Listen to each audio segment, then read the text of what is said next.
안녕하십니까. 행복한 아침 이재용입니다. 안녕하세요. 장예인입니다. 오늘은 5월 19일 월요일입니다. 새로운 한 주가 시작되는 날이고 또 인생의 한 계단을 올라가는 바로 성년의 날입니다. 네, 매년 5월 셋째 주 월요일 성인이 된 이들을 축하하는 성년의 날이죠. 그런데 돌이켜 생각해보면 이 성년의 날이 단순히 성인이 된 걸 축하하는 날일 뿐 아니라 이제는 내가 내 삶을 스스로 책임지겠다 이런 선언을 하는 날이기도 한 것 같습니다. 성년이 되면 이제 어른이라고 그러잖아요. 네. 근데 이제 새롭게 어른이 된 분들, 또 어른으로 살고 계시는 분들, 어른의 책임은 다 하고 있는지 네. 이것도 한번 성찰해보는 그런 날이었으면 좋겠습니다. 네, 20살의 그 설렘과 다짐을 다시 한번 기억하며 오늘 하루도 활기차게 시작해볼까요? 월요일의 행복한 아침 바로 시작합니다.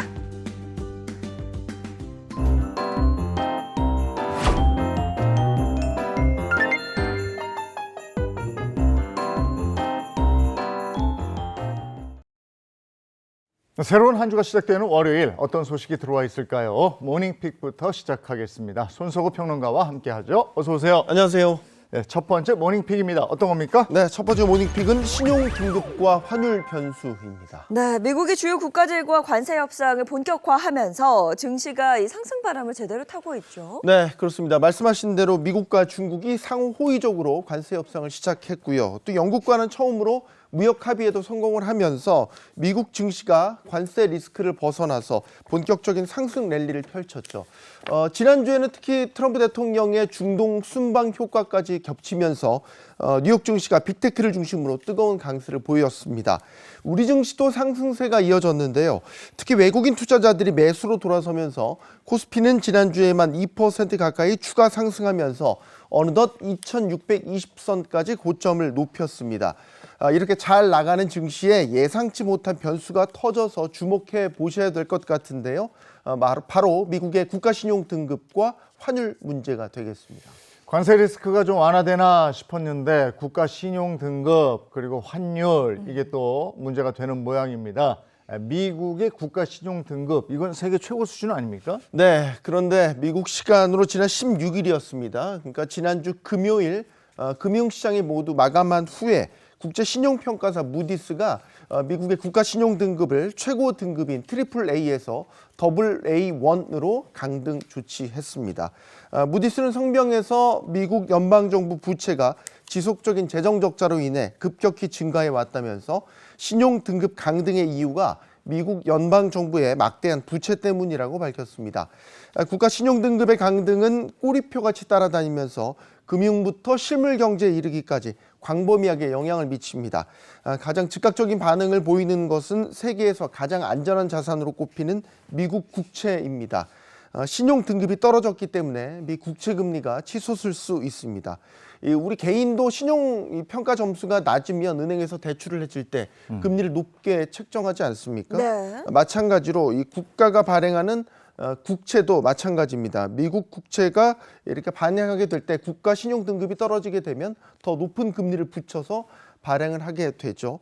미국 국채가 흔들린다는 것, 더 넓게 보면 주식이나 달러와 같은 미국 금융자산에 대한 신뢰도 흔들린다는 것이고 이렇게 되면 미국 자산을 팔고 떠나버리는 이른바 셀 아메리카 현상이 다시 나타날 수 있습니다. 그래서 이번 주 주식시장은 금융시장 전반에 미국의 국가신용등급 강등이 얼마나 영향을 미치는지 주목해 보셔야 될 것 같습니다. 그렇다면 환율의 움직임도 다시 불안해지는 상황인가요? 네, 환율도 마찬가지죠. 환율은 그날의 통화 가치를 보여주는 지표이기 때문에 급격한 변동성을 보이는 것은 증시에도 악재로 작용하게 됩니다. 그런데 지난주 외환시장에서 달러원 환율이 급락을 했습니다. 주 초반만 하더라도 1,420원대에서 거래되던 환율이 1,390원 아래로 떨어지면서 6개월여 만에 최저치로 떨어졌는데요. 이 환율 급락은 지난주 외신을 통해서 전해진 한미 간 밀라노 환율 협상 소식 때문이었습니다. 이탈리아 밀라노에서 한미 외환 당국자들이 만나서 환율과 관련한 대면 논의를 진행했다는 소식이었습니다. 실제 만난 것으로 확인되면서 달러 원 환율이 급락하기 시작한 겁니다. 미국이 무역 적자를 줄이기 위해서 한국에게 원화 가치의 절상을 압박했을 것이라는 관측이 제기된 것이죠. 이로 인해서 외환 시장에서 달러의 매도가 이뤄졌고 이에 따라 달러 원 환율이 급락하게 됐다는 분석 나오고 있습니다. 달러 원 환율이 급등하는 것도 경제에 큰 부담이지만 반대로 급락하는 것도 경제에 미치는 파장이 큽니다. 수출 기업들은 당장 수출 가격이 비싸져서 수출 경쟁력에 빨간불이 켜집니다. 수출 의존도가 높은 우리 경제에도 큰 부담이 되는 것이고 이 때문에 증시에도 악재로 작용할 수 있습니다. 그래서 이번 주 주식시장은 이런 변수들로 인해서 일시적인 조정이 나타날 수 있음을 염두에 두고 신중하게 투자 결정을 하셔야 될 것으로 보입니다. 사람들 모였을 때 얼마 전까지만 해도 주식이나 코인 얘기 안 했는데 네. 지금 모이면은 다시 주식 얘기하고 코인 얘기하더라고요. 이제 하겠다는 얘기죠. 네. 이럴 때 조심하셔야 됩니다. 자, 다음 픽은요. 네, 두 번째 모닝픽은 자영업자 울리는 노쇼입니다. 네, 요즘 연예인이나 뭐 정치인, 공무원을 사칭해서 식당에 단체 예약을 걸어두고 사라지는 이른바 노쇼 사기가 뭐 기승을 부리고 있다고 합니다. 네, 실제 자영업자 커뮤니티에 올라온 사례를 하나 소개를 해드리면요. 오늘 저녁에 임영웅 씨가 감독님들과 회식하러 간다. 고기와 와인을 준비해달라. 이런 문자를 받은 음식점 사장님이 있었는데요. 하지만 알고 보니까 소속사 직원도 아니었고요. 예약 자체도 허위였습니다. 최근에 이런 식으로 이 고가의 도시락이나 주류 등을 특정 업체에서 선결제하게 만든 뒤에 잠적하는 사칭 노쇼 사기가 잇따르고 있습니다. 이 사칭 대상도요. 연예인, 정치인, 공무원, 방송 관계자까지 정말로 다양합니다. 근데 문제는 이런 일이 한두 건이 아니라는 거잖아요. 네, 그렇습니다. 뭐 조인성 씨, 신세경 씨, 송가인, 이수근, 강동원까지 이런 유명 연예인들을 사칭하는 것은 물론이고요. 뭐 런닝맨의 제작진이다, 이재명 캠프의 관계자다, 뭐 심지어 군 간부 명함까지 위조된 사례도 있었습니다. 뭐 소방 공무원, 모텔, 가구점, 인테리어 업체까지 피해 업종도 갈수록 늘어나고 있습니다. 근데 이게 언론에 여러 번 보도가 되고 이랬는데 그러면은 이게 이 유사 범죄 내지는 이걸 네. 보고서 따라하는 범죄 뭐 이런 거예요? 어떻게 되는 거예요? 근데 이제 수법이 계속 교묘해지고 있어서 속는 분들이 많은 것 같아요. 예를 들면은 뭐 지출 품위서를 보여준다라든지 명함 같은 것들을 이제 문자로 보내서 신뢰를 얻는 경우도 있고요.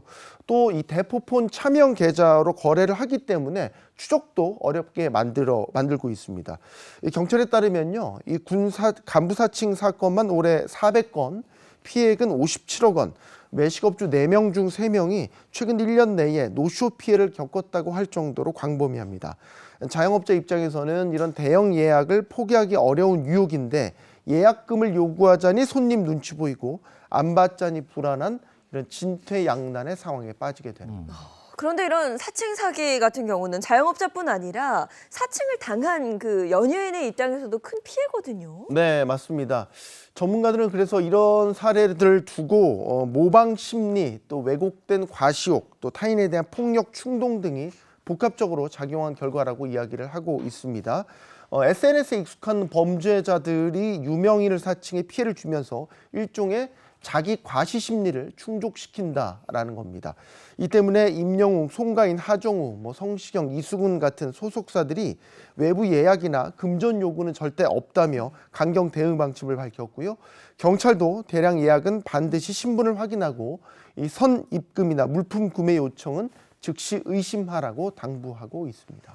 이게 자영업자를 물리는 악질적인 범죄예요. 네. 이거 벌 제대로 받게 해야 될 것 같고 제도적으로 강력한 그 처벌, 제도적인 완비 뭐 이런 것도 검토를 좀 해봐야 되겠다 싶습니다. 자주 일어나니까 말이죠. 네. 예, 다음 픽은요. 네, 세 번째 모닝픽은 사라진 수강료입니다. 수강료가 사라졌다. 대체 무슨 일이 있었던 거죠? 네, 최근에 한 이 비대면 화상 과외 플랫폼이 돌연 파산을 선언해서요, 학부모들과 강사들 사이에서 큰 혼란이 빚어지고 있습니다. 문제는 사전 안내 없이 문자 한 통만으로 파산을 통보했다라는 점입니다. 수강료 환불도 또 강사 입금도 제대로 처리되지 않으면서 피해가 속출하고 있는 상황입니다. 야, 이거 정말 황당한데 이 결제한 사람들 입장에서도 황당하고 이 강사들 입장에서도 황당한 일인데 피해 규모가 어느 정도나 됩니까? 네, 현재 피해 학부모 413명을 기준으로요. 미완불 수강료는 약 12억 원에 이르는 것으로 나타났고요. 강사 200여 명의 미지급 임금도 1억 5천만 원에 이르는 것으로 집계됐습니다. 이 회사는 6개월 단위로 결제를 유도하는 방식으로 수강료를 받아온 것으로 알려졌는데요. 초등학교 고학년과 중학생은 과목별 43만 원, 고등학생 1, 2학년은 50만 원, 고등학교 3학년은 55만 원으로 고등학교 3학년의 경우에는 한 과목당 6개월 동안 수강료를 미리 납부한다면 330만 원을 지불해야 되기 때문에 피해가 더 컸던 것으로 알려졌습니다. 네, 우리 부모님도 아무리 물가 오르고 살기 어려워도 아이들 교육비에만큼은 아끼고 싶지 않아서 이렇게 하셨을 텐데 정말 안타깝습니다. 그렇다면 피해를 입은 학부모들은 어떻게 대응하고 있어요? 일단 지역 경찰서에 고소장을 제출하고요. 또 카드사에 지급 정지를 요청하고 단체 소송도 준비 중입니다. 한 학부모는 강사에게 연락해서 파산 소식을 전해 들었고 회사로부터는 아무 공지도 없었다며 분노를 터뜨렸습니다. 강사들도 마찬가지인데요. 대부분 프리랜서 계약이라서 근로자로 인정받기 어렵고 또 노동부 구제도 쉽지 않아서 소송도 부담스럽다며 울분을 토하고 있습니다. 네, 그런데 이 피해가 더 커진 이유 중에 하나가요. 과장된 광고나 운영 방식 때문이었다. 뭐 이런 이야기도 있던데요. 네, 맞습니다. 이 업체는 이 서울대 명문대 출신 강사 300명 보유, 또 단지 승인을 받은 전단지 광고, 또 가정 방문 레벨 테스트 등으로 신뢰를 유도했습니다. 특히 서울 명문대 강사가 직접 수업한다는 말에 안심하고 6개월치를 선결제한 학부모들이 많았고요. 전단지를 보고 신청한 학부모 중엔 업체 홍보 전단지가 대단지 아파트에 승인 받고 붙어 있어서 문제될 거라 생각 못했다, 이런 반응도 있었습니다.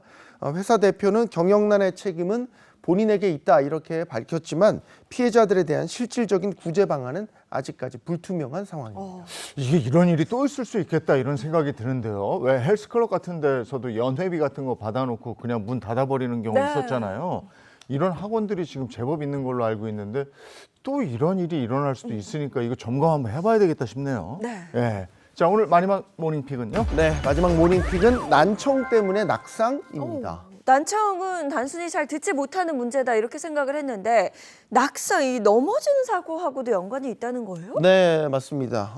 나이가 들면서 이제 귀가 잘 안 들리는 분들이 늘고 있죠. 이런 청력 저하가 어지러움증을 부르고요. 결국 넘어지는 사고로 이어질 수 있다는 조사 결과가 나왔습니다. 질병관리청에 따르면요, 40세 이상 성인 가운데 남성의 17.8%, 여성의 13.6%가 중증 난청을 앓고 있고요. 가벼운 난청까지 포함하면 남성이 여성보다도 높았습니다. 특히 70대 이상 고령층에서 남성 2명 가운데 1명꼴로 난청을 겪고 있는 것으로 나타났습니다. 그럼 청력이 떨어질수록 일상 속의 위험이 함께 높아진다 이렇게 보면 되겠습니까? 네, 맞습니다. 이 난청이 있는 남성은요, 3명 가운데 1명이 어지러움증을, 또 약 10명 가운데 1명은 낙상을 경험했다, 이렇게 답했습니다.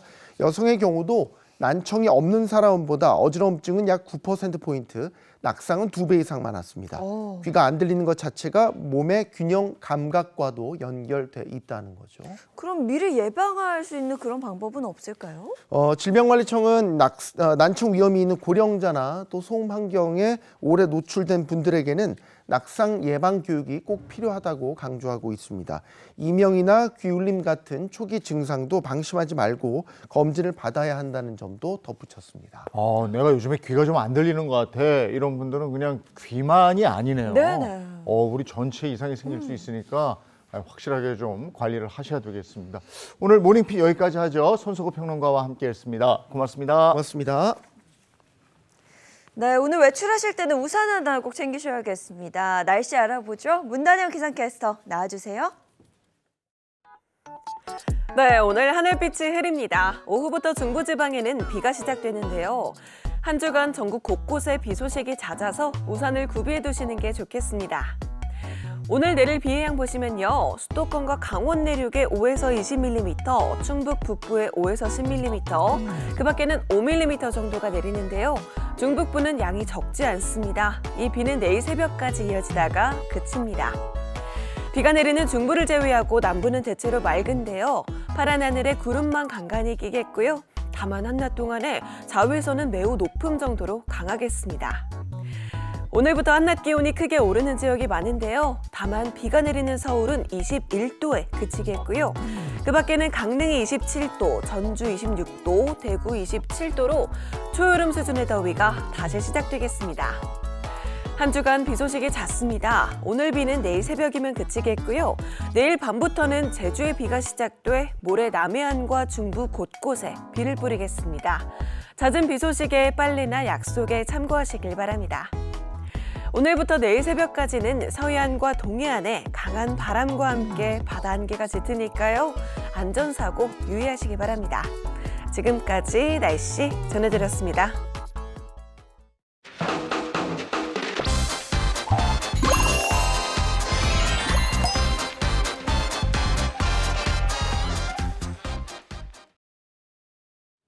이번엔 최신 기업 소식 전해드리는 더 핫한 경제 시간입니다. 오늘 최신 기업 소식은 예인 씨가 준비하셨다고요? 네, 제가 준비했습니다. 지금의 경제 키워드는 단연 탄소, 기후, 그리고 지속 가능성입니다. 기후 리스크는 곧 투자 리스크라는 말처럼 이제 환경은 더 이상 기업의 선택이 아닌 기업의 생존 전략을 뒤흔드는 변수가 됐는데요. 오늘 더 핫한 경제에서 소개해드릴 기업들은 환경을 생각하며 성장도 멈추지 않는 기업들입니다. 자, 먼저 기후 위기에 대응해 스마트팜 농산물을 대폭 확대하는 대형 유통기업 L사의 소식입니다. 2019년부터 스마트팜을 본격 운영해온 L사는 스마트팜 재배 품목을 50여 종으로 늘리고 물량도 지난해에 비해 2배 이상 확대할 예정인데요. 이번 규모 확대를 통해 이상기후에 따른 농작물 수급 불안 문제를 해소하고 균일한 품질의 상품을 안정적으로 공급한다는 방침입니다. 차세대 에너지와 첨단 기술 중심의 미래 사업에 집중하는 대기업 D사의 소식입니다. D사는 대형 원전, 소형 모듈 원자로, 수소 터빈 등 무탄소 에너지 기술을 개발하며 글로벌 SMR 파운드리로 입지를 다지고 있습니다. D사는 현재 발전용 대형 가스터빈 개발과 상용화에도 성공했고 2027년까지 세계 최초 400메가와트급 수소터빈 완성을 목표로 하고 있습니다. 민간 탄소 중립 실현에 앞장서는 종합 에너지 전문 기업 S사 소식입니다. S사는 민간 기업들이 사용 전력 100%를 재생에너지로 충당하는 아리백 실천을 돕기로 했는데요.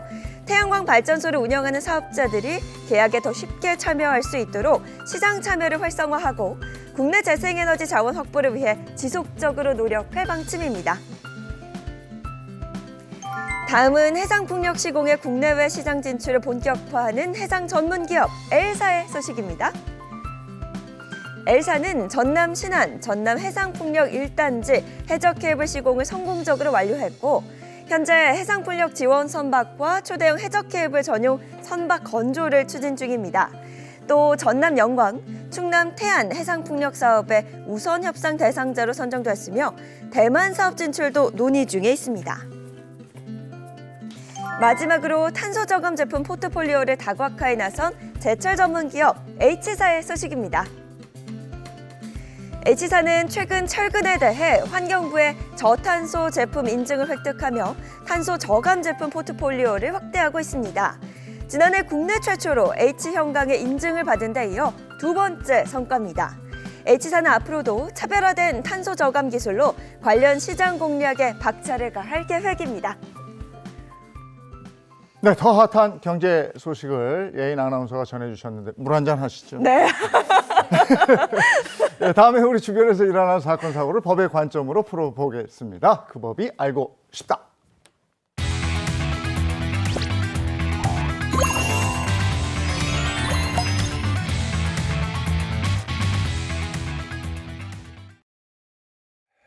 네, 행복한 아침 함께하고 계신 지금 시각이 7시 50분을 향해 가고 있습니다. 이번에는 월요일의 고민 해결사 소개해드리겠습니다. 개그맨 박수림 씨, 장진택 자동차 전문 기자, 이호선 상담 심리 전문가, 어서 오세요. 네, 반갑습니다. 네, 반갑습니다.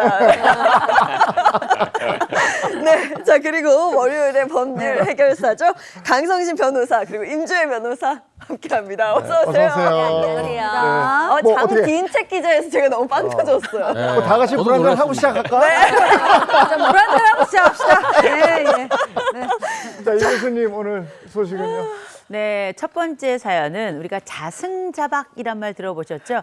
내 줄에 내가 넘어진다. 뭐 내 발등 내가 찍는다. 뭐 이런 뜻이라고 볼 수 있을 것 같은데, 자, 진실을 알고 싶은 마음에 무리하게 남편 뒤를 쫓았다가 법적 공방까지 가게 되었다는 한 아내의 사연인데요. 그래서 함께할 저희 첫 번째 사연은 바로 이겁니다. 외도 현장 찍었는데 주거 침입이라고요? 자, 어떤 사연인지 꽁트로 먼저 만나보시죠. 증권회사에 잘 나가는 펀드 매니저였던 남편은 호남형 외모에 서글서글한 품성, 재력까지 갖춘 그야말로 1등 신랑감이었습니다. 주변에서 시집 잘 갔다 소리 들을 때마다 저 역시 어깨가 으쓱했죠. 근데 행복한 꽃길만 펼쳐질 줄 알았던 제 결혼 생활은 조금씩 금이 가기 시작했습니다. 여보, 재영 씨, 우리 이번 주말에 여행이라도 갈까? 지금 봄이라 날씨가 너무 좋아. 아, 이거 무슨 여행이야. 주말이면 도로 주차장 되는 거 몰라. 아우, 피곤해. 그럼 가까운 산이라도 갈까? 자기 등산하는 거 좋아하잖아. 산 갔다가 내려와서 막걸리 한 잔 사전에.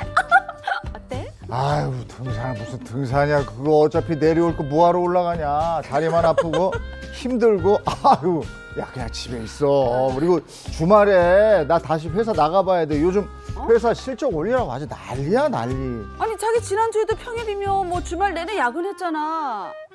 요즘 수상하다 자기. 뭐 정말 일하는 거 맞아? 혹시 여자 생긴 거 아니야? 아, 이 사람 지금 무슨 소리 하는 거야. 당신처럼 집에서 살림만 하는 사람이 회사 일을 알아? 안 그래도 요즘 가뜩이나 스트레스 받고 이러는데. 아유, 몰라. 나 회사 갔다 올 테니까 그렇게 알아. 요즘 들어 부쩍 휴대전화만 붙들고 살고 주말에도 일 있다며 집 비우는 남편의 행동에 외도 의심이 깊어가던 어느 날, 전 보다 확실한 외도 증거를 확보하기 위해서 남편을 따라다니다가 마침내 남편이 낯선 건물로 들어가는 것을 보게 됐습니다. 알고 보니 그건 외도 상대 여성의 오피스텔이었습니다. 증거를 잡았으니까 이제 끝이냐고요? 아니요, 그건 시작에 불과했습니다. 안녕하세요. 박수림 씨 되시죠? 아, 네, 제가 박수림인데 누구세요? 누구지? 저 장예인이에요. 아시죠? 박수림 씨가 저한테 상간녀 소송 거셨잖아요. 세상에, 진짜 뻔뻔하다 진짜. 염치도 없지. 아니, 저한테 어떻게 전화를 그렇게 할 생각을 해요? 아이, 저는 그런 거 모르겠고. 저희 오피스텔 주차장에 대체 어떻게 들어오신 거예요? 아니, 허락 없이 들어오는 거, 그거 주거 침입인 거 알고 그렇게 하신 거죠? 저도 맞고 살 테니까 그렇게 아세요. 맞고 사고 살래? 맞고 살래? 맞고서? 맞고서. 없다 진짜. 세상에 이런 황당한 일이 또 있을까요? 상간녀는 남편과 바람 피운 것도 모자라서 적반하장으로 절 주거 침입과 통신비밀보호법 위반으로 고소했습니다. 남편의 외도 증거를 잡기 위해 주차장을 따라간 게 정말 주거 침입이 됩니까? 남편의 외도를 알게 된 것도 가슴 아픈 일인데 오히려 가해자로 몰리는 이 상황이 너무나 억울합니다. 전 대체 어떻게 해야 될까요?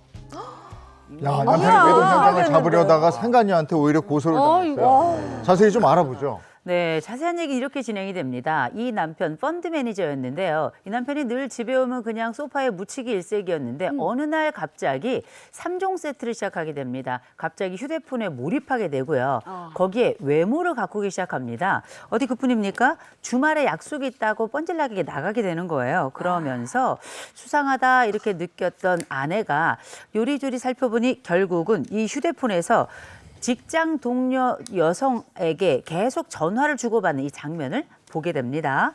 그래서 이 보다 확실한 증거를 잡아야 되겠다는 생각을 하고 이 남편들을 몰래 따라가서 상간녀 B 씨가 거주하고 있는 오피스텔을 확인하게 되고요. 이 A 씨의 외도 증거를 확보하기 위해서 오피스텔 주차장에서 남편과 A 씨가 함께 나오는 모습을 직접 촬영했어요. 그 뒤로 이 상간녀 소송을 걸게 되는데 이걸 알게 된 이 상간녀 B 씨가 오히려 주거 침입과 통신비밀보호법 위반으로 A씨를 역고소하게 되는 겁니다. 야, 이거 실제로 드라마에서 자주 나오는 장면이잖아요. 외도 증거를 확보하기 위해서 뭐 사설 탐정을 고용한다든지 네. 아니면 본인이 직접 그 뒤를 쫓아서 거기서 증거를 잡는 건데 이런 것들이 법정에서 증거로 채택이 됩니까? 일단 우리가 그 민사법정과 형사법정을 좀 구분을 해야 될 것 같아요. 이 사건에서 문제가 되는 게 남의 집에 무단으로 침입을 했다, 그 오피스텔에. 그렇죠? 그리고 무단으로 촬영을 했다. 이제 이런 부분이 문제가 될 것 같은데 일단은 형사법정에서는 이러한 증거들이 직접적으로 증거로 사용되기는 어려워 보입니다. 네. 다만 이 여성분 너무 억울하시잖아요. 그래서 이 부분을 만약에 내가 상간녀 소송의 민사 혹은 가사 소송에 사용을 한다고 하면 이거는 증거로 사용될 수가 있어요. 근데 모든 게 다 허용된다고 볼 수는 없고 네. 불법 도감청 부분은 조금 사용되기가 어려울 수가 있습니다. 이게 뭐냐면 만약에 이 상황에서 남편의 어디죠 속주머니 같은데 뭐 감청 장치를 설치했어요. 예, 그래가지고 녹음을 했다라고 하면은 그건 좀 어려울 수 있지만 주거 침입으로 인해서 내가 들어가서 불법하게 주거 침입을 했다고 치더라도 거기서 내가 제3자 간의 3자 대면하면서 녹음한 그런 것들은 가사소송에서는 증거로 사용될 수가 있거든요. 그러니까 제가 봤을 때 무조건 좀 심한 불법성을 가진 부분에 있어서는 내가 처벌을 받을 위험이 있으니까 당연히 조심하셔야겠지만 민사나 가사소송으로 내가 손해배상 청구를 하고 싶은데 이 억울한 부분을 어떻게 해결할까 내가 입증을 못하면 아무것도 못하는데 그러지는 않을 수도 있다는 점 알아두셨으면 좋겠습니다. 그 사연에서 아내가 증거는 확보를 했어요.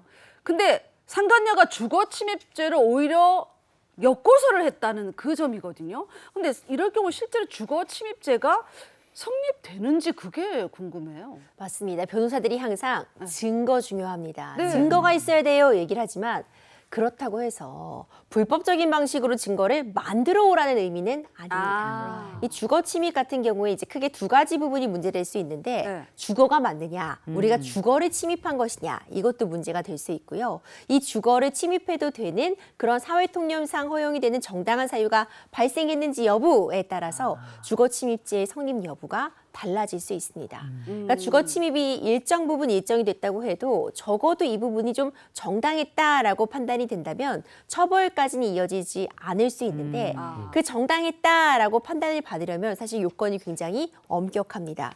크게 보면 5가지 정도가 모두 충족이 돼야 된다고 볼 수 있는데 먼저 목적과 동기가 정당했는지 그러니까 들어가고자 하는 그 이유가 좀 타당했는지 중요할 것 같고요. 그 방식이 과하진 않았었는지 그리고 주거 침입을 통해서 얻으려는 것과 이 주거 침입의 법익 침해 사이에 어떤 균형이 맞는지 그리고 네 번째로는 긴급했는지 마지막으로는 정말 이게 마지막 수단이었는지 다른 방식은 없었는지 이 정도가 좀 고려가 되게 되는데요. 실제 우리 사연과 굉장히 유사한 사례가 있었습니다. 네.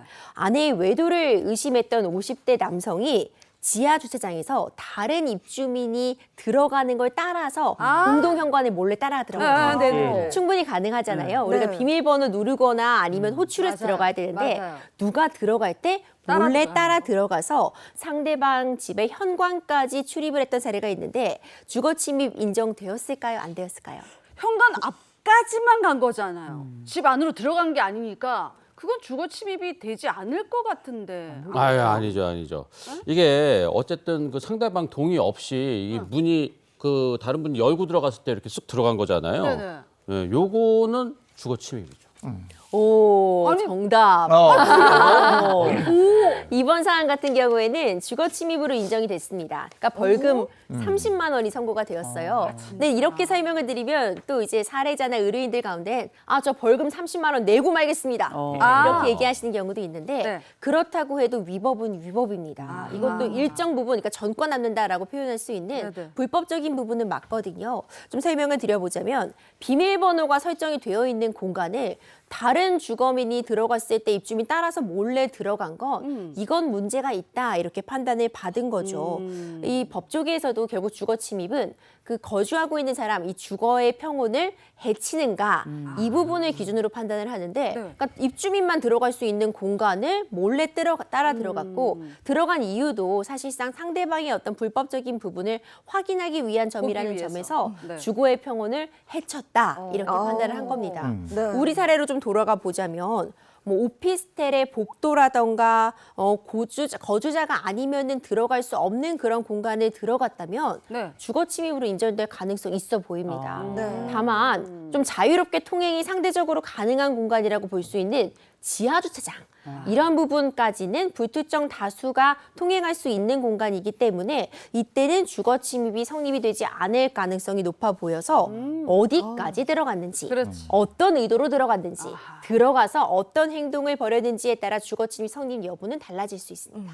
그런데 다세대 주택을 생각해 보면 네. 그 공동현관 비밀번호를 찍는 그 잠금 장치가 없는 없잖아요. 곳도 네, 많거든요. 없어요.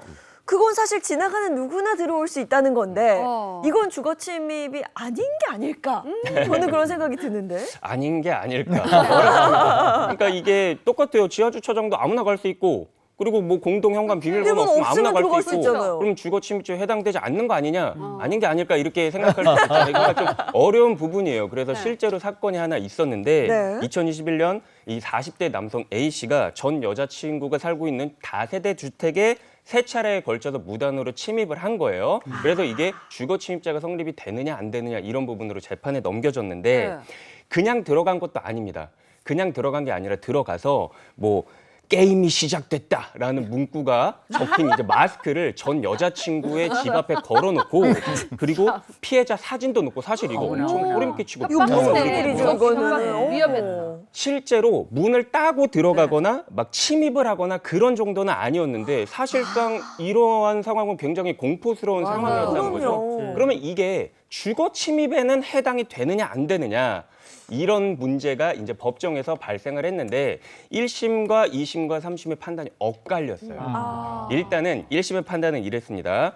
심리적으로 이건 너무 불안한 상황이다.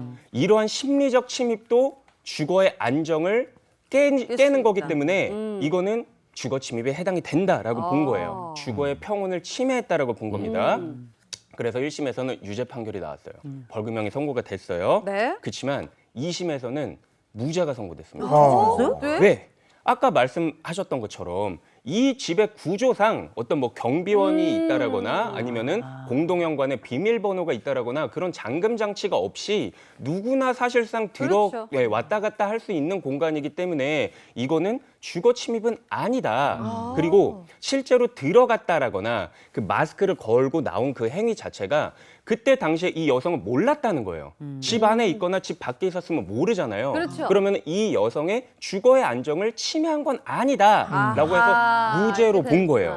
예, 그런데 그렇지만 3심에 가서 삼심에서? 대법원에서 다시 뒤집힙니다. 어. 이 공간은 보니까 경비실 같은 건 없어요. 그렇지만 CCTV 같은 게 있어요.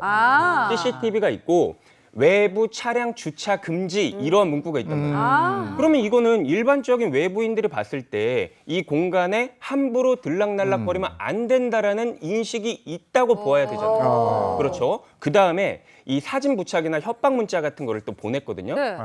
이런 것들이 그 당시에 그 여성의 사실상의 주거는 해야지 않을 수도 있겠지만 이걸 넓게 본 거예요.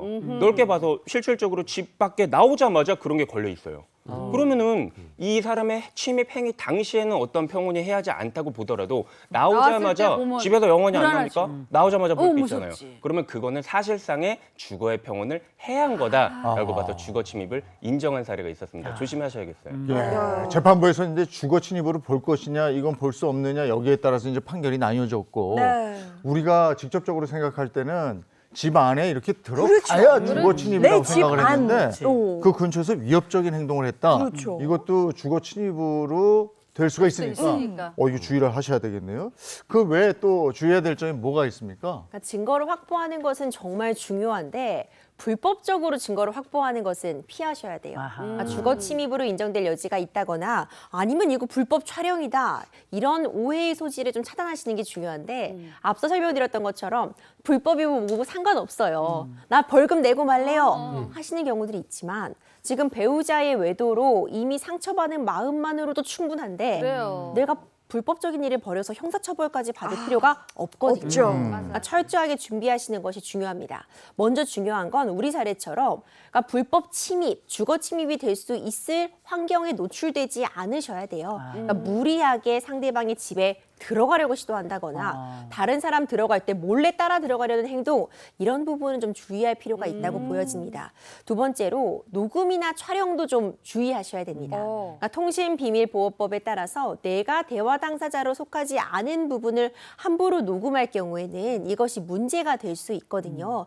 그렇기 때문에 보통 많이 쓰는 방법이 이제 배우자와 이야기를 나누는 과정이라면 내가 대화 당사자이기 때문에 녹음이 가능하거든요. 네. 그럴 때 이제 불륜을 좀 인정하도록 하는 뭐 그런 부분들이 좀 사용이 될 수 있고요. 마지막으로는 뭐 사설 탐정 고용이나 위치 추적기 부착도 조심하셔야 돼요. 그러니까 탐정을 고용하는 것은 가능합니다. 네. 하지만 탐정도 일을 할 때 법을 지켜서 일을 할 수 있는 것이지 탐정을 고용했다고 불법적인 일을 할 수 있는 것은 아니거든요. 아하. 그러니까 결국 정해진 절차와 방식, 위치 추적 같은 부분도 사실 불법적인 부분이 있기 때문에 주의할 필요가 있어 보입니다. 배우자의 외도 현장을 잡으려다가 오히려 내가 가해자가 될 수 있으니까 이거 증거 수집도 법의 테두리 안에서 네, 네. 이거 잘 기억하셔야 되겠습니다. 다음 주제로 갈까요?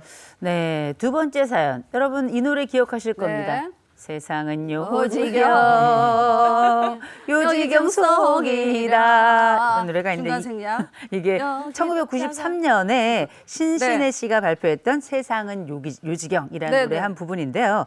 요즘 실제로 가짜보다 더 리얼해서 이 가짜 때문에 오히려 골머리를 앓고 있다라는 사연이 바로 두 번째 사연입니다. 저희가 함께할 바로 이야기 이건데요.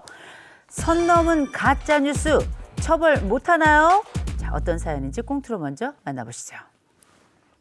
옛날에 TV를 바보 상자라고 불렀다면 요즘은 핸드폰이 그 역할을 대신하는 것 같습니다. 휴대폰 속에 짧은 영상 몇 개만 봐도 하루가 훌쩍 지나니 말입니다. 집에서도 가족들과 대화하는 것보다도 서로 휴대폰 붙잡고 있는 시간이 더 기니 시대가 변해서 그런 건가 싶던 어느 날이었습니다. 여보, 어머, 이게 무슨 일이야? 이게 무슨 일이야? 아예 뭐 무슨 일인데 이렇게 호들갑을 떨고 그래?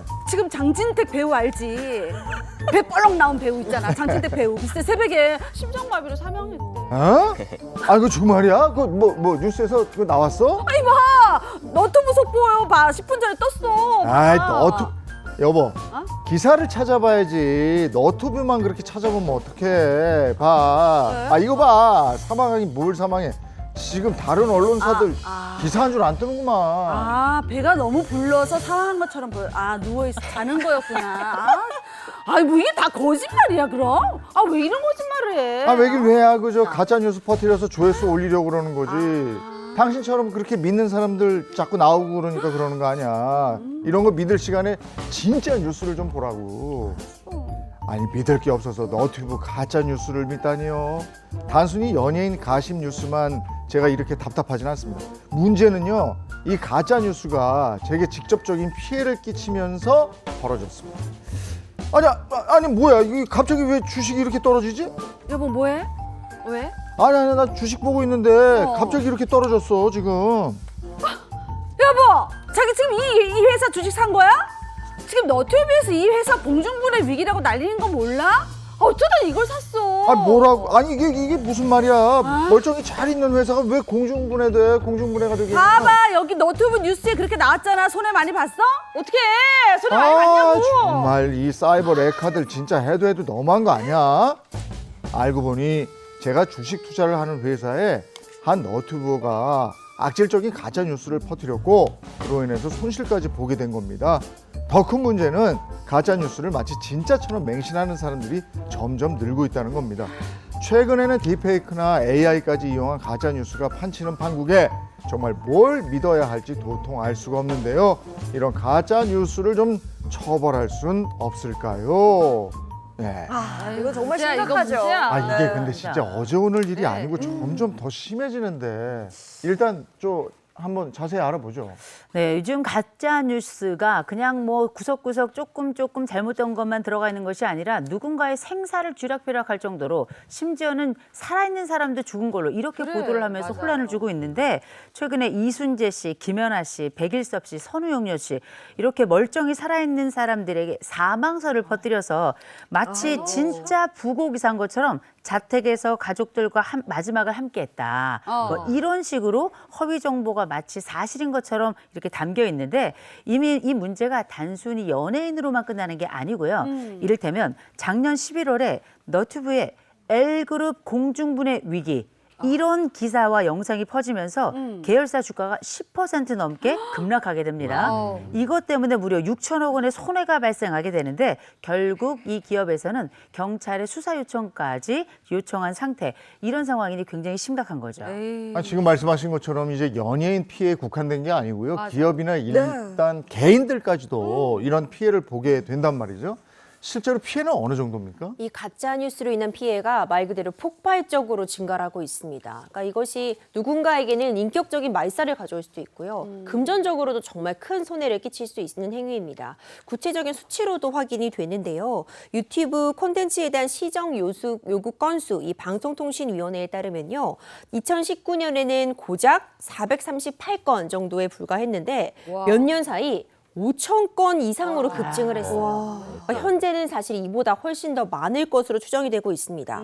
이걸 접하는 일반인들의 피해도 사실 굉장히 문제인데요. 한국언론진흥재단 조사에 따르면요. 응답자의 76% 정도가 가짜뉴스를 본 경험이 있다고 했고 75% 이상은 이젠 진짜 뉴스도 가짜처럼 의심이 된다 이렇게 답했습니다.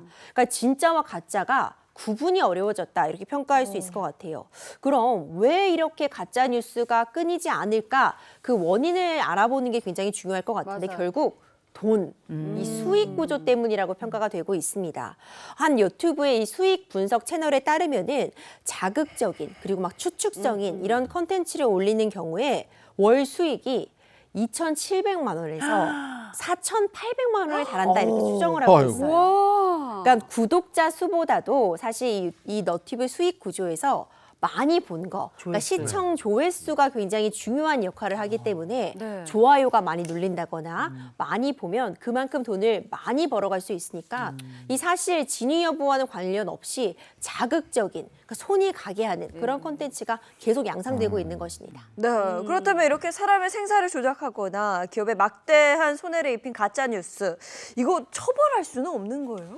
이 진짜 너무 심각하잖아요, 피해가. 그 처벌이 가능할 수 있어요. 이걸 처벌하는 우리가 조문을 보면은 일단은 명예훼손죄 많이 들어보셨잖아요. 네. 막 진짜 정보통신망이 유튜브를 이용을 해가지고 일파만파 가짜뉴스 퍼뜨려버리고 그로 인해서 너무 큰 손해가 생기고 하는 거에 대해서 명예훼손죄로 우리가 처벌을 하는 거를 생각해 볼 수가 있고 만약에 진짜 막 비방의 목적으로 막 이렇게 올려버리게 된다면은 순식간에 삽시간에 퍼져버리기 때문에 이거는 특히나 정보통신망을 이용한 명예훼손죄는 일반적인 명예훼손죄보다 더 크게 우리가 처벌을 합니다. 그리고 두 번째는 기업 같은 경우 그러니까 이렇게 생각하실 수 있어요. 아니 기업은 살아있는 사람도 아닌데 무슨 명예가 있다고 명예를 훼손시킨다는 것이냐 이렇게 말씀을 하실 수도 있는데 그렇지 않습니다. 이 기업의 사회적 평판을 크게 훼손시킬 수 있는 그런 가짜뉴스가 분명히 문제가 될 수가 있거든요. 그러면 이거는 비단 명예훼손죄뿐만이 아니라 업무방해죄도 허위 사실을 유포함으로 인해서 업무가 방해된 사례로 우리가 볼 수가 있거든요.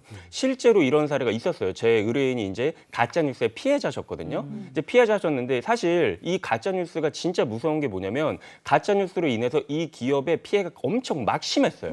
근데 이 피해액을 우리는 알고 있는데 이 인과관계를 입증하기가 어렵더라고요. 그래서 결국엔 이제 위자료의 인정만 받은 그런 사례가 있었는데 형사처벌은 또 변론으로 하고 그래서 사실상 이런 부분은 사회적으로 큰 문제가 되고 있기 때문에 우리가 가짜뉴스를 올리는 사람도 문제가 뭐냐면 이거예요. 아까 월수익 말씀하셨잖아요. 어마어마해요. 근데 법정으로 민사소송 가서 우리가 이긴다고 하더라도 사실 상대방한테 받아낼 수 있는 위자료의 수준이 그거에 비해서 굉장히 미미하다라는 거예요. 제가 봤을 때는 어떻게 보면 이거는 좀 형사적인 처벌의 수위 막 이런 걸로 조금 이 문제를 조정을 해야 되지 않을까 이렇게 좀 조심스럽게 생각도 해봅니다. 그러니까 처벌을 하긴 할 수 있는데 이게 처벌이 매우 어렵다 뭐 이런 말씀이신 거네요. 네, 맞아요. 그리고 처벌이 가능하다라고 했지 쉬운 것만은 아니에요. 현실적으로. 이게 왜 그러냐면 일단은 거의 대부분의 이 가해자로 지목된 사람들이 나는 허위인지 몰랐다. 그리고 고의성이 없었다. 이런 식의 발언들을 하거든요. 그리고 공익적 목적이다. 내 구독자들의 알 권리를 위해서 이렇게 했다. 그리고 비방의 목적이 없다. 뭐 초범이다. 내가 이로 인해서 인한 뭐 이득액이 비교적 적다. 이러면서 선처해달라고 하면 그렇게 큰 형이 부과가 되지 않는 부분도 분명히 있기 때문에 사실상 이런 가짜 뉴스가 더 퍼지고 있는 게 아닌가, 더 경각심을 가져야 되는 게 아닌가 이런 생각이 듭니다. 피해자는 있는데 가해자가 나타나서 난 몰랐다. 나는 이런 규정이 있는지도 몰랐다. 빠져나가는 거죠. 나 이게 뭐 이렇게 큰 일인지 몰랐다. 이렇게 해서 빠져나간다. 이런 얘기인데 이런 사이버 레카들 가짜 뉴스 때문에 처벌받은 사례 있습니까? 최근에 굉장히 유명한 사례가 있었는데요. 걸그룹 아이브의 장원영 씨. 아. 이 장원영 씨를 상대로 해서 말도 안 되는 허위 사실을 지속적으로 유포했던 그런 이 운영자가 있었습니다. 형사처벌과 지금 민사소송 동시에 진행이 되고 있어서 많은 관심을 받고 있는데 이 채널에서는 뭐 BTS, 아이브, 에스파 이런 인기 아이돌을 집중적으로 겨냥해서 허위 사실을 마구잡이로 올렸어요. 영상 조회수가 수백만 회를 넘겼습니다. 이 수익이 어마어마했던 것인데 장원영 씨 소속사 측과 장원영 씨가 칼을 빼들었어요. 이와 관련해 형사처벌이 이루어졌고요. 징역형의 집행유예형이 나왔습니다. 그래도 좀 굉장히 의미 있는 판결이다 이렇게 보여지고 수억 원에 달하는 민사 배상 책임도 지금 진행 중이기 때문에 소송 결과에 따라서는 정말 이 사이버 레카의 경종을 울릴 수도 있을 것 같습니다. 명예훼손 사건이면 보통 벌금형에서 끝나는 경우가 많잖아요. 근데 뭐 징역형을 선고했다는 건 꽤 어떻게 보면 강한 처벌 아닌가요? 맞습니다. 형사적으로 일단 아직 1심이지만 징역 2년에 집행유예 3년이 내려졌거든요. 네. 근데 이 과정이 정말 쉽지 않았어요. 이 결국 이 채널은 외국 회사이기 때문에 자료 협조를 받기 위해서 미국 법원에다가 증거 게시 요청, 그러니까 디스커버리까지 신청을 해서 미국 법원에도 이만큼 제시를 하고 우리나라 법원엔 우리나라 법원대로 제기를 하면서 3년 정도 걸렸거든요. 사실상 장원영 씨 소속사 정도 되는 규모가 아니라면 진행하기 어려웠을 사안이라는 점은 맞습니다. 네. 다만 이제 굉장히 의미 있는 판결이 내려졌기 때문에 앞으로 있는 사건에도 굉장히 영향을 끼치지 않을까 지금 이렇게 관심을 받고 있습니다. 이 가짜뉴스 조회수 이거 가지고 막대한 또 이익을 얻고 그거 다 환수해야 되는 거 아닌가. 그리고 그렇죠. 가짜뉴스가 어제 오늘의 일이 아니고 점점 더 할 것 같아서 맞아요. 이건 좀 더 철저하게 이 법을 위반한 거니까 처벌도 좀 강화하고 네네. 제도적으로 개선책도 마련하고 이래야 되겠다는 생각이 듭니다. 피해자는 얼마나 오랜 시간이 걸립니까? 그럼요. 예, 감당하기도 힘들고. 자, 오늘 그 법이 알고 싶다 여기까지 하겠습니다. 고맙습니다. 고맙습니다.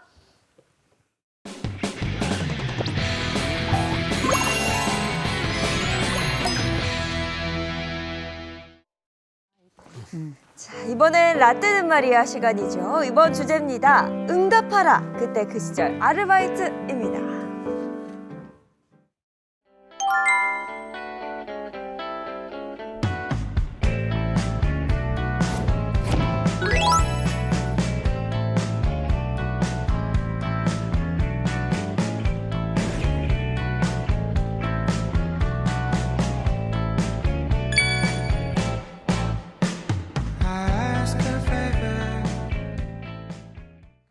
네, 요즘엔 취업을 포기하고 아르바이트만 하고 사는 프리터족이 그렇게 늘었다고 합니다. 실제로 대학 졸업생 10명 중 3명은 취업을 포기하고 졸업한 뒤에 대신 아르바이트를 찾고 있다. 이렇게 나타났다고 합니다. 이렇게 이제 생업을 목적으로 아르바이트 하는 분들도 있고 사회 경험을 쌓기 위해서 아르바이트 하는 분들도 있고 뭐 등록금을 벌기 위해서 아르바이트 네. 하는 분들도 있고 그런데 아르바이트 해본 경험 있습니까? 우리 아르바이트 하니까 요거 하고 시작해야죠.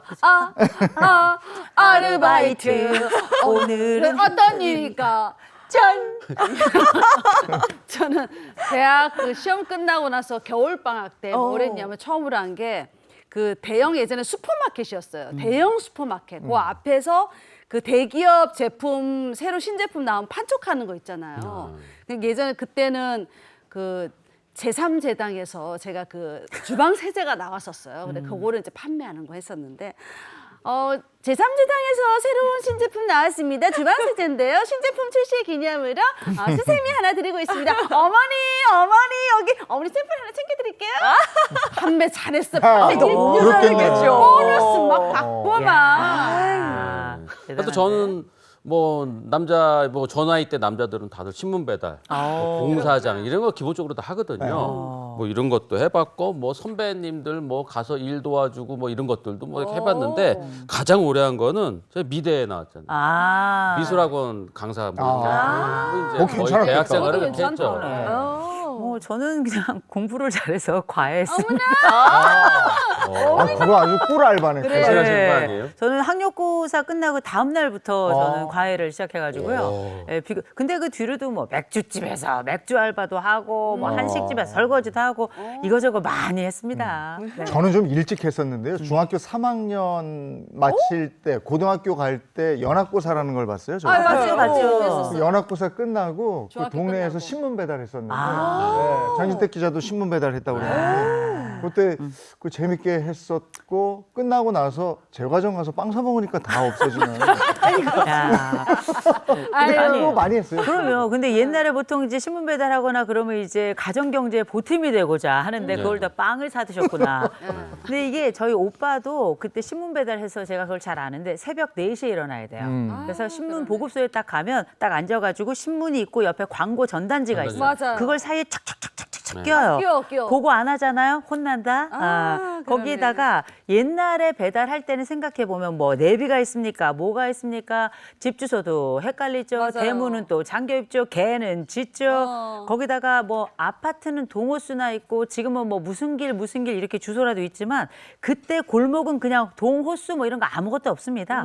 거기다가 예를 들어서 어디 셔터 내린데 신문 늘려 그러면 그 어디다가 둬요.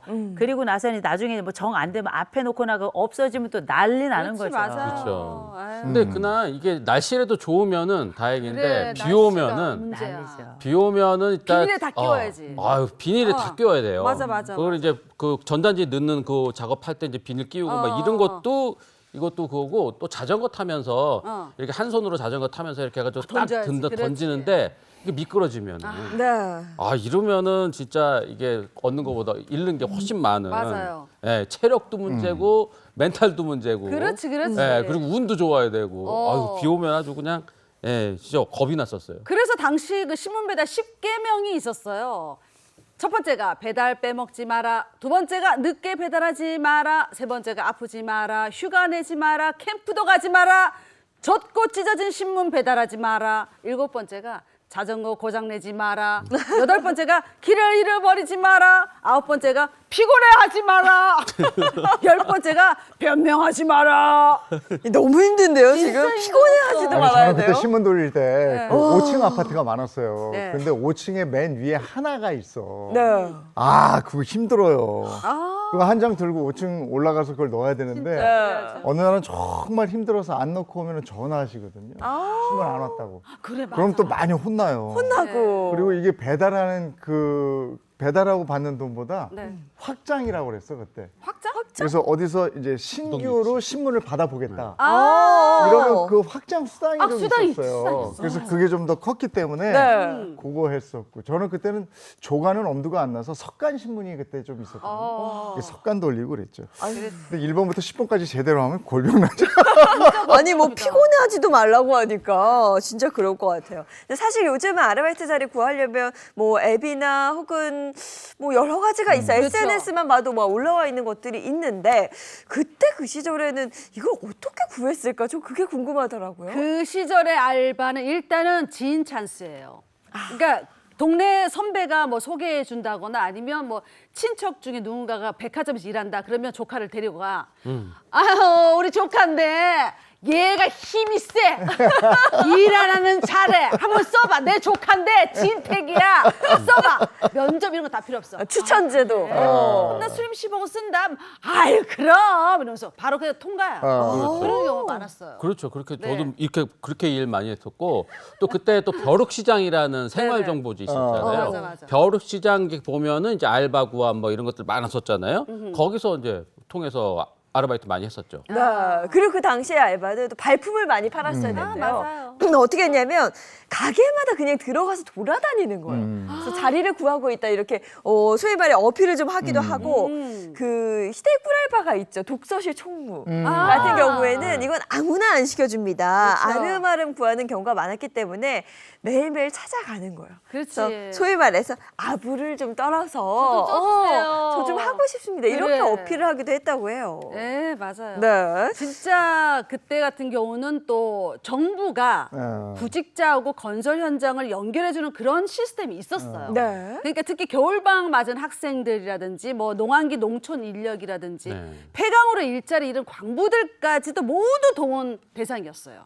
그러니까 80년대 후반에 노동부가 건설 현장 인력난을 해결하기 위해서 읍, 면, 동 사무소에 구직 등록표하고 취업 정보지를 비치해둬요. 그럼 사람들이 그걸 작성해가지고 우체통에 넣기만 하면 끝. 자동으로 구직 등록 완료가 되는 거예요. 당시 건설 현장 인력난이 진짜 심했다는 거 이런 데서 알 수 있는 거예요. 네, 그 시절에는 자생 노동시장이라고 해서 네. 전국 노동자들이 모이는 그 장소가 있었다고 하는데 따로 네, 있었죠. 거기 가면 정말 그 새벽에 줄 쫙 서 있다가 트럭 타고 트럭 타야 돼. 현장으로 네. 출근하는 그렇죠. 네, 그런 시스템이었다고 합니다. 일단 뭐 오늘 일 생기면 가서 일하는 거 다행이고요. 맞아. 일 없으면 그냥 빈손으로 돌아오고. 아유. 근데 이게 정부도 이렇게 직접 나서서 이렇게 해결을 하려고 했던 걸 보면 그만큼 인력난이 심하고 심했죠. 생계도 좀 절박했던 맞아. 그런 시절이었던 것 같습니다. 대학생 때 그 방학 때 돈 많이 벌 수 있는 알바 자리가 이렇게 노동시장이었어요. 네. 맞아요. 거기 가서 이제 노동하는 거. 그 다음에가 추석이나 설 되면 백화점이나 이런 데서 인력이 많이 필요해요. 저 했었어. 예. 저도 아까 그거 잘했다 했는데, 그랬잖아. 예. 또 백화점에서 부르더라고. 이제 여성분들은 판매인데 네. 저 같은 경우는 냉동 창고에 들어가. 근데 거기에 꽝꽝 얼어붙은 물고기들이 있어요. 그럼 이 참치 물고기들을 이런 것도 패대기를 쳐서 하나씩 이렇게 뜯어놔야 돼. 이게 육체 노동이야. 그래서 그걸 이제 여성분들이 포장하죠. 네. 그러니까 이런 일을 하기도 했었어요. 그 일하고 또 빵 사 먹었어요? 아니 근데 그거는 일을 하고 중국집 갔더니 다 날라가더라고. 아이고, 진짜. 근데 이런저런 이유로 아르바이트를 하잖아요. 뭐 생활비, 학비, 그렇죠. 그다음에 사회 경험 삼아. 근데 요즘에 아까 이제 말씀하신 것처럼 생계형으로 하는 분들도 맞아요. 많이 계시다고요. 실제로 한 취업 포털 사이트에서 성인 남녀 그 2,300명 대상으로 아르바이트 했던 이유에 대해서 조사를 했어요. 40대 중후반의 경우에는 개인적인 용돈 마련 외에 그 학비 마련 위해서라는 비율이 가장 높았어요.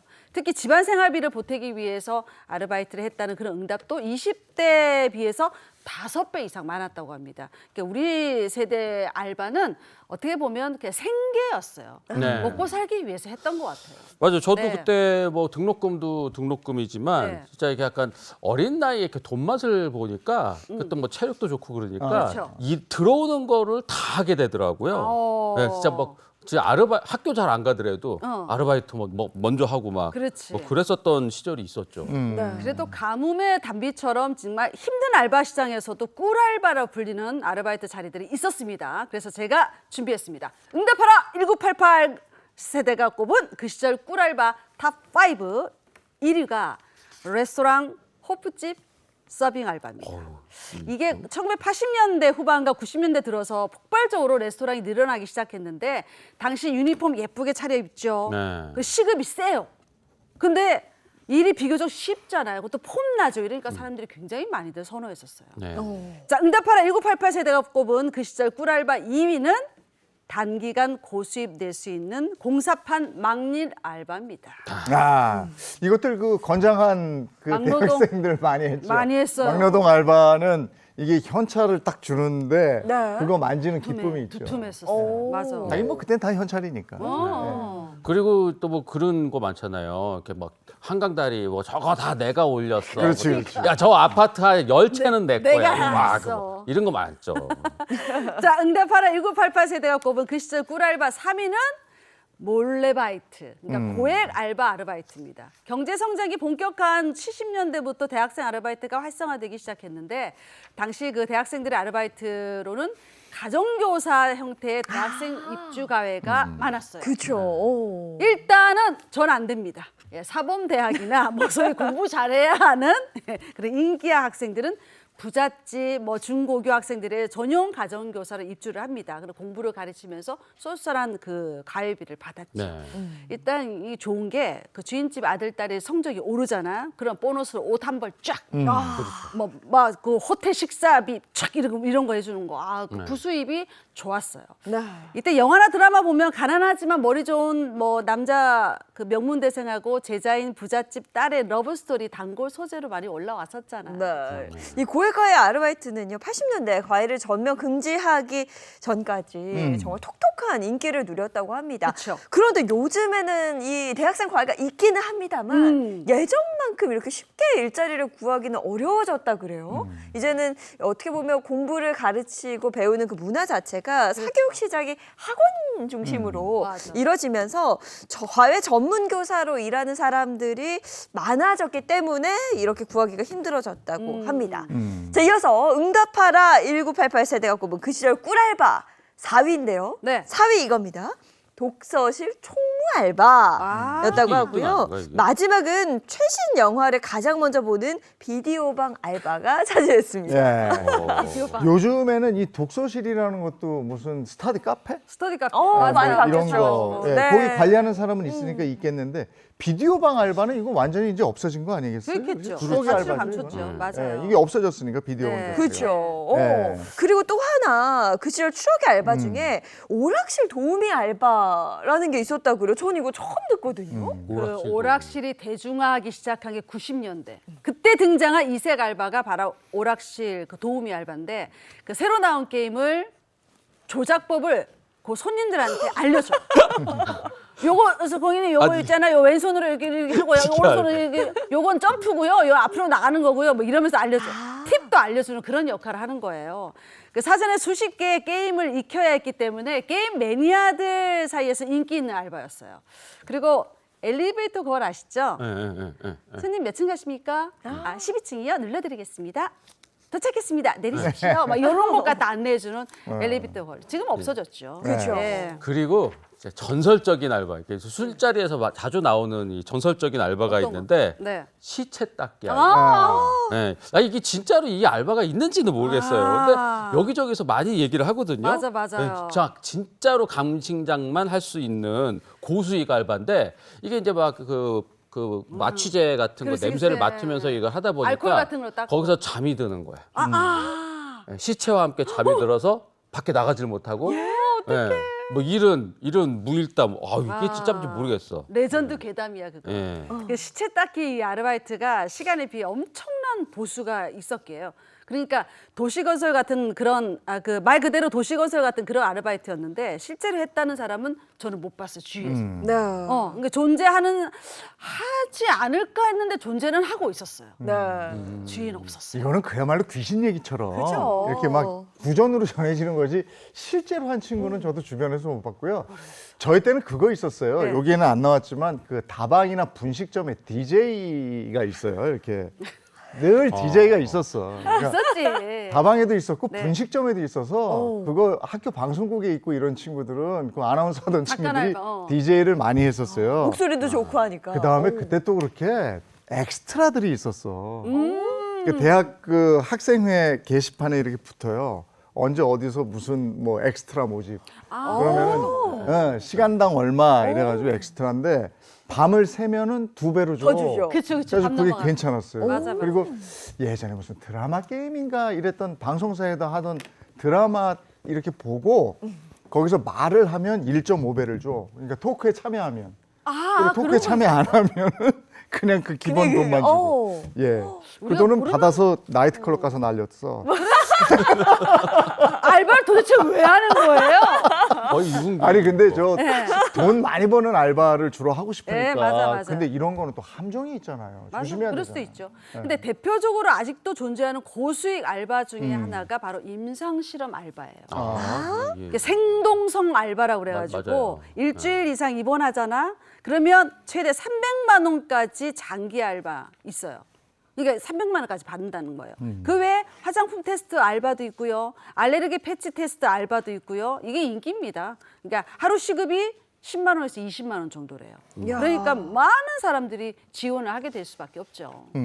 그렇군요. 그래서 이때 이제 대학생들이 여러 가지 아르바이트를 했었다는 걸 이런 얘기를 들으면서 네. 저도 알 수 있는 것 같아요. 맞아요. 요즘에는 또 해외에 나가서 거기서 일하고 영어도 배우면서 알바 같은 거 하는 친구들도 있고. 네. 근데 알바 선택할 때 뭐부터 제일 먼저 물어봐요? 알바는 뭐 뻔하지. 시급 얼마예요? 그렇죠. 이름이 뭐예요? 이런 거 아니야. 시급 얼마예요? 네. 이거지. 그러면 이게 다 국룰이었어요. 그게 뭐 제일 먹여주나요? 재워주나요? 이거 네. 아니야. 시급. 얼마예요, 시급이? 이거예요. 맞아요. 요즘에는 뭐 최저시급이 10,000원에 달하는데 그때와 달리 1988년 최저임금제가 처음 도입됐을 때 그때 얼마였는지 혹시 아세요? 야, 이게 얼마지? 88년이면 30년도 지났잖아요. 네. 한만 원이니까 한 2,000원 정도? 2,000원? 그때 짜장면 한 그릇 1,000원 안 될 시절이잖아요. 2,000원 정도면은 적당하지 않을까? 그런가? 네. 지금 2,000원 예상했는데 여러분 네. 놀라지 마세요. 네. 그때 그 시절 1988년 최저시급이 462원이었다고 합니다. 그래요? 당시 짜장면 한 그릇이 뭐 그래 759원이었다고 하는데요. 1시간 꼬박 일해도 짜장면 한 그릇을 사 먹을 수 없었던 그러네. 그 시절엔 그랬습니다. 그 지금 얼마 오른 거예요? 아. 20배 넘게 올랐네. 와. 진짜 많이 올랐어요. 저도 기억나는 게 네. 백화점에서 제가 왜 생선 이렇게 막 네, 패대기 6,000원. 쳤다는 거. 네. 그 하루에 제가 기억나요. 6,000원인가 받았던 것 같은데요. 하루 종일 해서 네, 6,000원. 그럼 많이 받은 거예요. 오. 그때 대부분 한 4,000원 받았나? 그 냉동 창고 들어가면 힘들잖아. 그거 힘들. 그러니까 제가 짜장면 탕수육 사 먹고 다 그래, 나갔어요. 잘했네. 네. 한 끼로. 힘드니까 내가. 이러다가 1993년에 이제 드디어 시급 1,000원을 돌파했다고 하니까 이 93년도에 이게 약간 감격의 순간이 있었을 것 같아요. 맞아요. 근데 이게 또 알바가 익숙한 상태에서 그 일을 하는 게 아니기 때문에 알바하다가 또 크고 작은 실수하고 이러잖아요. 아, 그럼요. 네. 대학생들이 특히 그 가장 선호하는 알바 중에 하나가 카페 알바예요. 음. 그러니까 실수 경험담도 진짜 많은데 그런 것도 있잖아요. 일단 첫 번째 손님한테 손님 휘핑크림 빼드릴까요? 이렇게 해야 되는데 손님 휘핑크림 뺍시다. 그러니까 손님 기다리다 네 그럽시다. 그래서 둘이 그냥 빵 터졌대요. 그러니까 뭐 주문하신 아메리카노 나왔습니다. 보통 그러잖아요. 아메리카노 시키신 분 이랬다가 갑자기 이거 중국집이야 뭐야? 짜장면 시키신 분이 나왔어. 그런 식으로 또 되는 경우도 있고요. 네. 그런가 하면 또 국민 절반을 해봤다는 이 편의점 알바 실수담도 커뮤니티나 이런 데 무궁무진하게 나오는데 네. 담배 사는 손님한테 이제 신분증 좀 보여주세요 이래야 되는데 그렇죠. 교관 톤으로 잠시 신분증 검사가 있겠습니다. 그러니까 뭐 이런 거, 이런 거. 그리고 이 바닥 청소할 때 손님한테 이 발 좀 한번 들어주시겠어요? 뭐 이래야 되는데 발 한번 닦겠습니다. 그런 말 발을 나올 왜 수 닦고? 있겠다. 그런 실수단 많죠. 그럴 수 그 있겠다. 케이크 포장하면서 네. 폭죽 넣어드릴까요? 해야 되는데 네. 폭탄 넣어드릴까요? 뭐 이렇게 실수한 경험담도 그럴 수 있고요. 있겠네. 영화관 그 아르바이트도 만만치 않아요. 그 영화 본 얼티메이텀을 본 얼탱이라고 한 손님 때문에 빵 터져서 한동안 일을 못했다 이런 사연도 있고 또 고깃집 알바할 때 이렇게 한 세 분 분이세요? 앉으셔 세 분이세요 했는데 너무 자연스럽게 3인분이세요 이렇게 이야기해서 또 한 번 빵 터졌던 기억이 있습니다. 이 네. 실수담은 무궁무진하죠. 네. 그러네. 근데 최근에 이 아르바이트 이거 트렌드가 조금 바뀌고 있는데 예전에는 돈벌이가 목적이었던 이런 시절이 있었는데 그래서 뭐 이제 학업에 큰 지장 없이 그 용돈을 벌 수 있었던 그렇죠. 뭐 입시 뭐 학원이라든지 뭐 이 과외 이런 것들은 사실 요즘에는 그렇게 인기가 많지 않다고 상위권 하더라고요. 밖으로 나요. 그래서 요즘에는 약간 좀 트렌드가 바뀐 게 카페나 음식점, 영화관 이 서비스 업종들이 이 아르바이트 이 상위권의 인기를 끌고 있다고 합니다. 근데 이세가 아르바이트 많잖아. 민속촌에서 재밌는 분장하고 돌아다니는 그런 알바 이세가 알바도 알죠. 있고. 네. 그러니까 그 배고프면 구걸하고 자다가 아무데나 자고 구경을 하는 그런 거지 알바도 있어요. 관광객들이 지나가다가 먹을 거 주고 뭐 돈도 주고 막 이런데. 특이한 알바들 있습니다. 예. 분장하고 하는 거죠. 네. 그런 알바의 추억, 알바하면서 실수했던 그런 것들도 나중엔 아름다운 추억으로 추억이에요. 남을 겁니다. 맞아요. 여기까지 하죠. 고맙습니다. 고맙습니다. 고맙습니다. 네, 오늘 날씨 어떤지 궁금합니다. 문단영 기상캐스터 바로 전해주세요. 네, 한 주 시작인 월요일 흐리게 출발합니다. 오후부터는 중부지방을 중심으로 비가 시작될 텐데요. 퇴근길에도 내리는 데다 밤늦게까지 이어질 것으로 보여서요. 수납이 쉬운 우산 챙겨주시면 좋습니다. 현재 서울의 기온은 13.6도로 아침 공기는 다소 쌀쌀하니까요. 입고 벗기 쉬운 외투 챙기시길 바랍니다. 오늘 내릴 비의 양 보시면요. 수도권과 강원에 5에서 20mm 정도로 가장 많겠고요. 충북 북부에는 5에서 10mm, 그 밖에는 5mm 정도입니다. 중북부의 비의 양은 적지 않은데요. 이 비는 내일 새벽까지 이어지겠습니다. 비가 내리는 중부를 제외하고 남부는 대체로 맑습니다. 파란 하늘에 구름만 간간히 지나겠는데요. 다만 한낮 동안에는 자외선 지수가 매우 높음까지 치솟겠습니다. 오늘부터 한낮 기온이 크게 오르는 지역들도 많습니다. 다만 비가 내리는 서울은 21도에 그치겠고요. 그 밖에 강릉이 27도, 전주 26도, 대구 27도로 한낮 동안에는 초여름 수준의 더위가 다시 시작되겠습니다. 한 주간 비 소식이 잦습니다. 오늘 내릴 비는 내일 새벽이면 그치겠지만요. 내일 밤부터 제주에 다시 비가 시작돼 모레에는 남해안과 중북부에 비를 뿌리겠습니다. 잦은 비 소식에 빨래와 약속에 참고하시길 바랍니다. 오늘부터 내일 새벽까지는 서해안과 동해안에 강한 바람과 함께 짙은 안개가 끼니까요. 안전사고에 유의하시길 바랍니다. 지금까지 날씨 전해드렸습니다.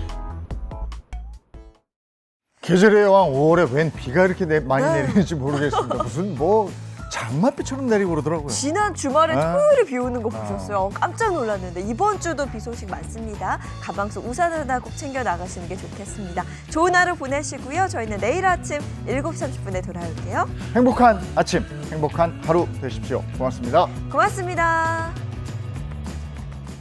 즐거운 밤의 세상 Save the next channel A